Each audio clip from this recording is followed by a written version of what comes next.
जब कल हम लोग ये पढ़े थे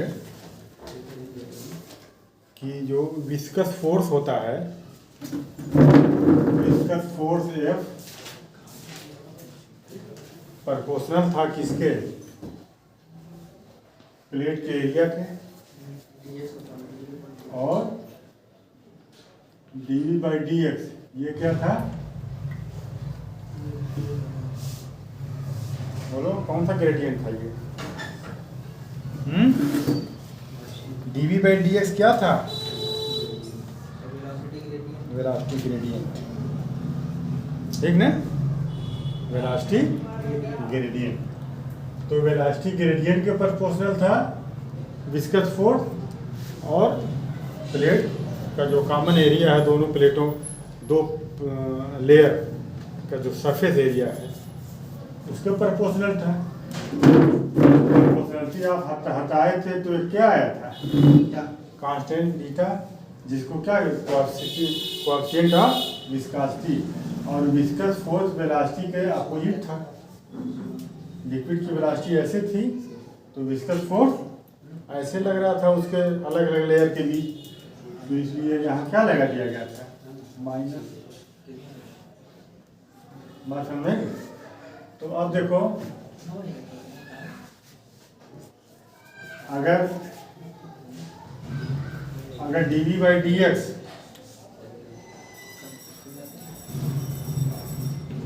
यूनिट ले लें, यूनिट, और एरिया भी क्या ले लें? यूनिट, है ना? तो dV/dx की यूनिट क्या होगी? ये वेलोसिटी है, तो मीटर पर सेकेंड, और अपान x का मीटर, तो मीटर से मीटर पर सेकेंड, पर सेकेंड। बात समझ में आई? मीटर पर सेकेंड वेलोसिटी का, और x यूनिट मीटर, तो m से m क्या हो गया? कैंसिल। 1/सेकेंड, 1/सेकेंड मीन्स पर सेकेंड, तो 1 पर सेकेंड, ठीक। और एरिया a मीटर स्क्वायर। तब विस्कस फोर्स किसके इक्वल था? ये निगेटिव क्या बता रहा है? निगेटिव डायरेक्शन से बता रहा है ना, और तो कुछ नहीं ना बता रहा है। मैग्नीट्यूड से क्या कुछ लेना देना नहीं ना है। हम मैग्नीट्यूड की बात अगर हम करें तब ये विस्कस फोर्स नीटा के इक्वल होगा। तो नीटा क्या है? विस्कस फोर्स है। कोएफिशिएंट ऑफ विस्कोसिटी क्या है? Viscous force. कब coefficient of viscosity viscous force के बराबर होगी? जब वेलोसिटी ग्रेडियंट यूनिट हो, और प्लेट की लेयर की एरिया भी क्या हो? यूनिट हो। 1 स्क्वायर मीटर ये हो, और 1/सेकेंड dV/dx हो, तब जो फोर्स लगेगा वो नीटा के बराबर होगा। बात समझ में? तो लिखो, hence coefficient of viscosity of liquid, hence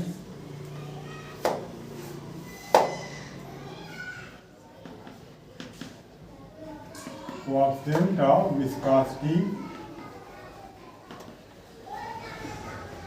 of liquid,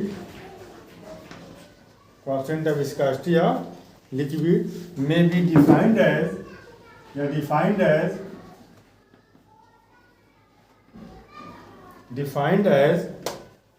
the tangential viscous force। क्या होता है? टेंजेंशियल होता है। विस्कस फोर्स टेंजेंशियल होता है। ऐसे ये जो सरफेस है ना, इस सरफेस के टेंजेंशियल लगता है ऐसे, ठीक। तो defined at the tangential viscous force,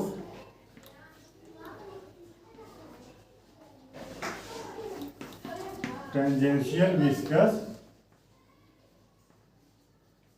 force. देखो ये नीटा डिफाइंड, नीटा equal to tangential viscous force. अब कब नीटा टेंजेंशियल इक्वल फोर्स या टेंजेंशियल फोर्स नीटा के इक्वल होगा? ये दोनों कंडीशन पूरी होनी चाहिए। विस्कस फोर्स रिक्वायर्ड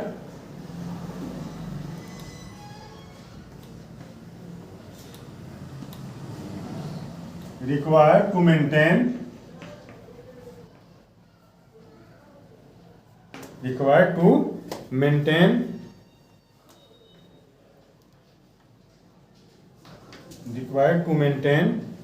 ए यूनिट वेलोसिटी ग्रेडियंट। देखो वेलोसिटी ग्रेडियंट कितना मेंटेन रखना है, यूनिट वेलोसिटी ग्रेडियंट।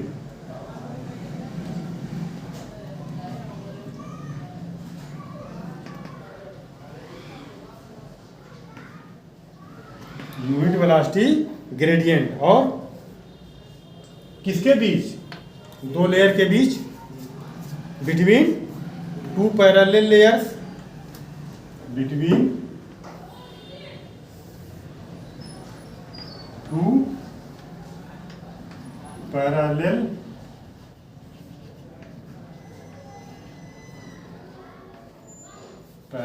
layers,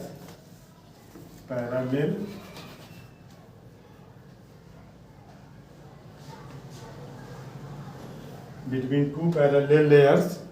ये और पैरेलल लेयर की उसका एरिया कितना होगा, यूनिट एरिया कितना, unit, each of unit area.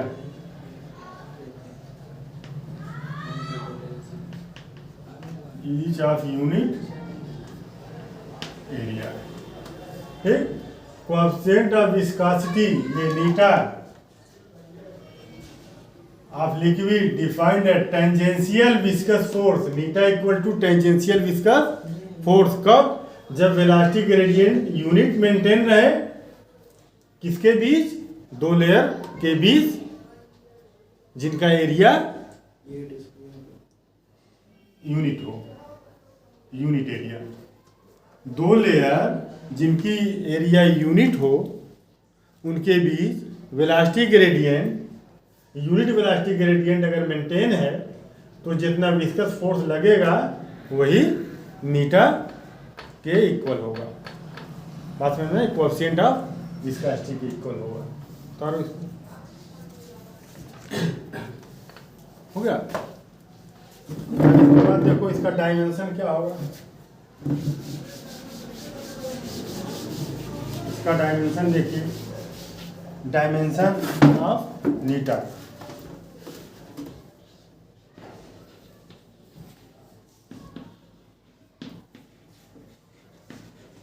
इसका डायमेंशन देख लो, इसका यहाँ से निकालो, यहाँ से नीटा इक्वल टू क्या हो जाएगा, ये सब इधर जाएगा, फोर्स इनटू ये सब इधर जाएगा तो क्या हो जाएगा, इन्वर्स हो जाएगा। ए न्यूमरेटर है, ए बी नीचे आ जाएगा, ए डी बी आ गया नीचे, ए डी बी नीचे आ जाएगा और डी एक्स इधर जाएगा तो ऊपर आ जाएगा। हुआ कि नहीं हुआ, ये नीटा। तो अब इसका निकालो, फोर्स का क्या होता है बोलो,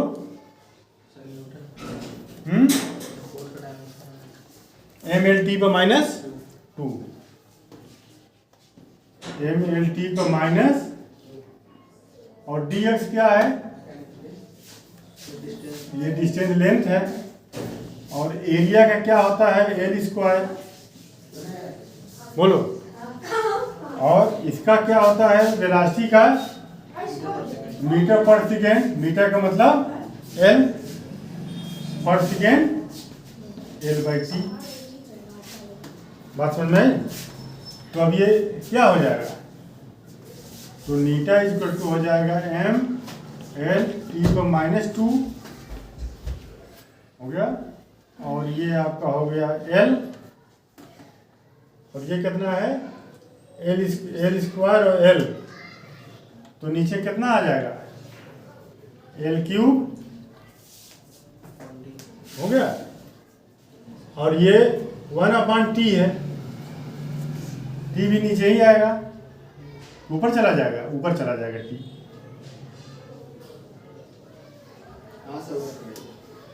ऊपर चला जाएगा ना, तो T ऊपर चला जाएगा तो क्या आएगा,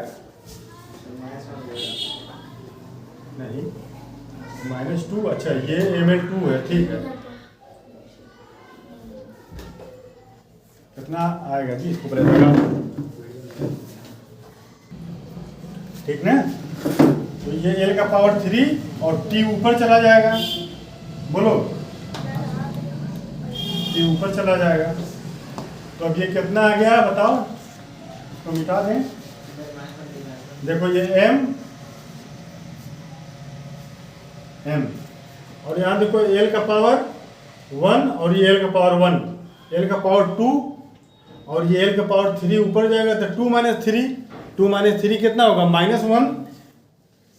तो L का पावर -1 और T का पावर -2 और T का पावर 1, तो -2 + 1 कितना होगा -1, T की पावर -1। ये इसका डायमेंशन हो गया, ये इसका डायमेंशन हो गया, समझ में उतर गया। तो लो देखो CGS यूनिट देखा जाए, CGS देखो M क्या है, मास, तो CGS में क्या है ग्राम और L लेंथ है। तो CGS में लेंथ किस में रहते हैं, सेंटीमीटर में, पर सेंटीमीटर ग्राम पर सेंटीमीटर और टाइम पर सेकेंड, पर है ना, पर सेकेंड। ये इसकी CGS यूनिट हुई, ठीक, ग्राम पर सेंटीमीटर पर सेकेंड।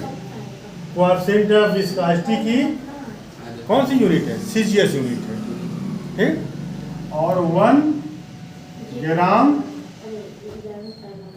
पर सेंटीमीटर पर सेकेंड, ये इक्वल टू होता है 1 पॉइज होता है। ये सब फ्रेंच नेम है, 1 पॉइज, ठीक। तो 1 जैसे तुम जूल पर सेकंड को क्या लिखते हो, वाट, जूल पर सेकंड को वाट लिखते हो, उसी तरह से 1 ग्राम पर सेंटीमीटर पर सेकंड को 1 पॉइज लिखेंगे, ठीक है। इतना ज़्यादा आपको बोलना पड़े ग्राम पर सेंटीमीटर पर सेकंड, उसके जगह पे 1 पॉइज बोल दीजिए, ठीक। और इसकी जो SI यूनिट, इसकी SI यूनिट ग्राम की जगह क्या हो जाएगा, केजी, सेंटीमीटर की जगह पर सेंटीमीटर की जगह पर मीटर, और पर सेकंड केजी पर मीटर पर सेकंड। तो 1 kg पर मीटर पर सेकंड, ये इक्वल टू होता है, जानते हो क्या, इसको जो है लिखते हैं POIS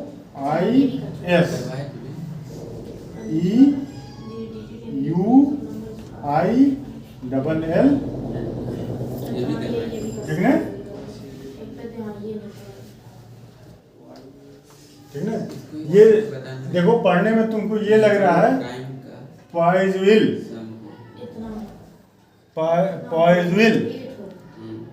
ठीक, मगर ये चूंकि फ्रेंच नेम है, ये फ्रेंच नेम है, ये यहाँ वो लोग बोलते हैं तो एल को साइलेंट कर देते हैं, पॉइजवी पॉइजवी पॉइजवी पॉइजवी, इस तरह से बोलते हैं, है ना, पॉइजवी, ठीक है।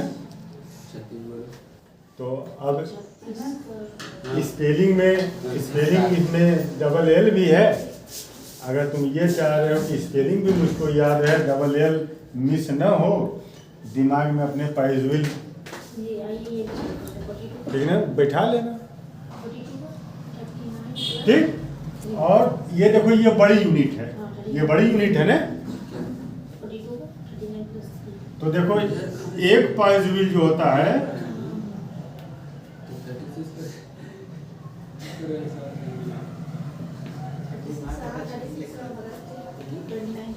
10 पाइस के इक्वल होता है।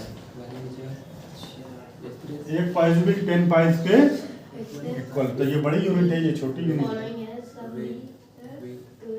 है।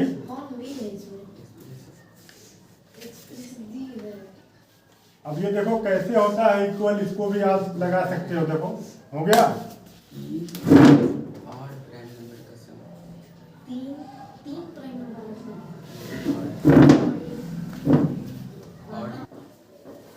तो केजी देखो 1000 ग्राम मीटर, मीटर को बदलोगे तो 100 इंटू सेकेंड,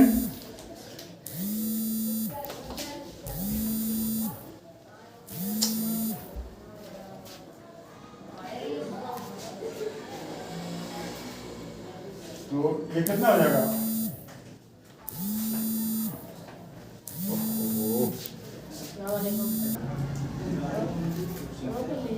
ये कितना हो जाएगा?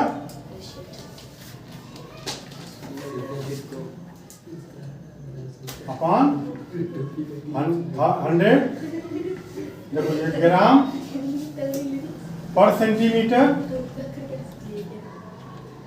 और ये से हो जाएगा सेकेंड, तो पर सेकेंड। 1020 कट गया, तो ये आ गया 10 ग्राम पर सेंटीमीटर पर सेकेंड।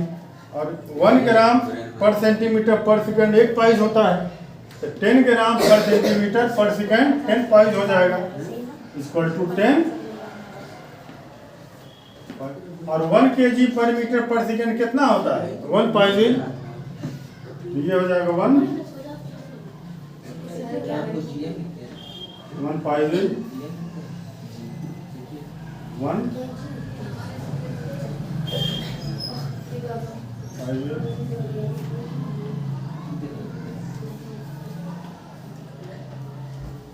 1 पाइस इज इक्वल टू 10 पाइस।